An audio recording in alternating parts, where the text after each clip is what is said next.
Hello everyone and welcome to another video of RPGs with Paddy. I'm Paddy and today this is a special extra video. I'm currently uploading my Golden Dawn review. Actually I have a Japanese language exam on Sunday and I should be studying for that, but instead I'm making an extra video. So this video is a little bit different from my normal RPG reviews, but it is RPG adjacent. Today I'm going to talk about the game Beak, Feather and Bone. This is a map labeling game. It was influenced by games such as The Quiet Year and games like that. But this one is a little bit different. You are given a ready-made city map, which I'll show here, and you will start describing the buildings. So it plays 1 to 10 players. Personally, I've only played it solo and with 2 players. But I think it could be really great at the higher player count too. Basically, each player controls a certain faction, and they're going to describe buildings relating to that faction. There are 10 provided factions, but you could easily create your own too. There are no mechanics attached to the factions, just flavor. So how do you think the miners would act, or the clerics, or the elders? And there's no right or wrong answers. It's all in your imagination. So before the game starts, a seat of power building is chosen. So choose one building that looks central, or looks important, or looks special. And that, at the end of the game, is going to be the seat of power for the city. The winner will get to describe that building at the very end. Now, winner is a very loose term.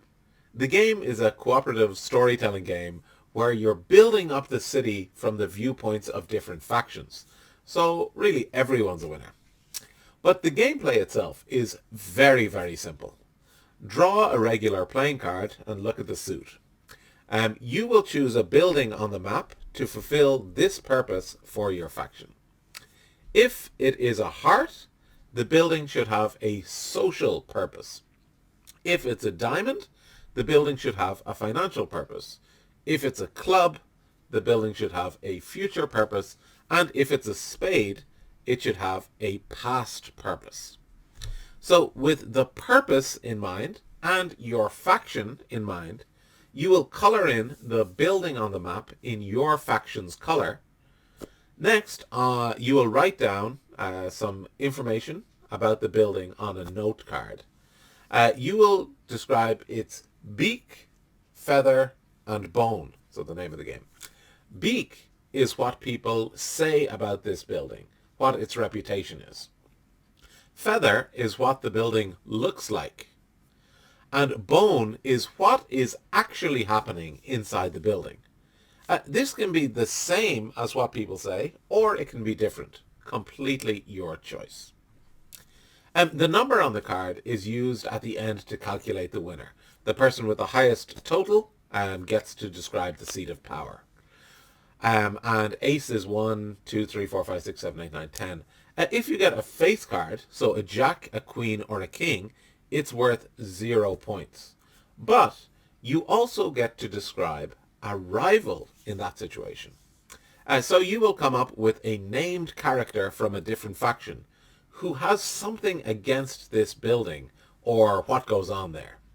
And again, you will use a beak, feather, bone to describe the rival. And so that's basically the game. You keep going for a set number of turns, although you can always expand it or cut it short. It's very, very simple, but it's a lot of fun. It's an interesting creative exercise, and you can start creating a pretty deep city. You can then use this city as is in your own RPG setting. There will be a lot for your players to discover, and they'll feel like it's a really well-detailed and living city. There will always be other parts that you didn't describe in this game, so you don't describe every single building, although you could. But those gaps allow it to fit better into your setting. There is also the idea that this city is inhabited by raven folk people. But of course you can ignore that as well. They could just be people, or they could be elves, or whatever you want. So, of course, just playing this game for the creative fun is fantastic as well. You don't need to transfer it over to an RPG. Just you have the option to do that as well. So here is a picture of the map that I made when I played with my friend. We each took 2 factions and played only 5 rounds, but it was amazing. Now, are there some downsides? Sure, but they are really minor. At the very start, especially for the first person going, you can feel under a bit of pressure to write something amazing. Don't worry about it. As the city develops, people will be building off each other's original ideas, so it doesn't have to be fully formed at the time. By your second turn, you'll really start to feel the creative juices flowing. Another point is sometimes you can get a string of the same suit. For example, when I played with my friend, we played 2 factions each, and she kept getting spades, I think, and I kept getting hearts. You can kind of run a little bit dry on inspiration for the same type of building for the same faction multiple times in a row. The simple solution is not to be constrained by the cards. This is a cooperative storytelling game. If someone draws, for example, a diamond and they really can't think of anything else, let them draw again or just choose a different suit. Now, I would advise against doing this automatically from the start. Let yourself be a little challenged to come up with different ideas. But if, for example, you've done 3 diamonds in a row and you have an idea for a club, go for the club instead. So don't adhere too strictly to the rules as well, in my opinion. Another point is that the game only has 1 map.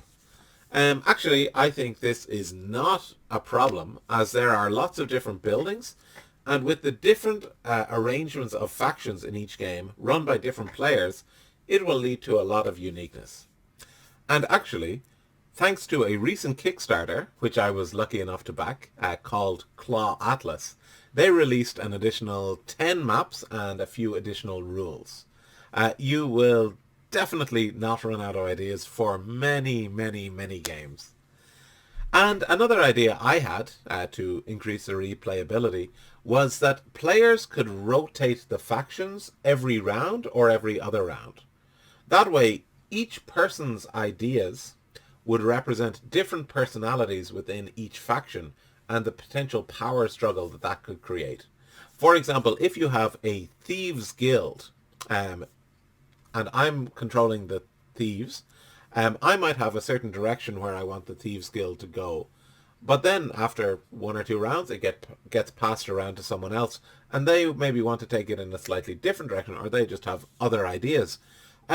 This can really help create, that infighting or conflicting ideals of a faction as well, which I think can really make it a very real city. Excellent for role-playing. Now, some people might not like that because they might want to think, just for the purposes of this game, I want to be in control of the miners and I want to set out what the miners are doing. And that's absolutely fine.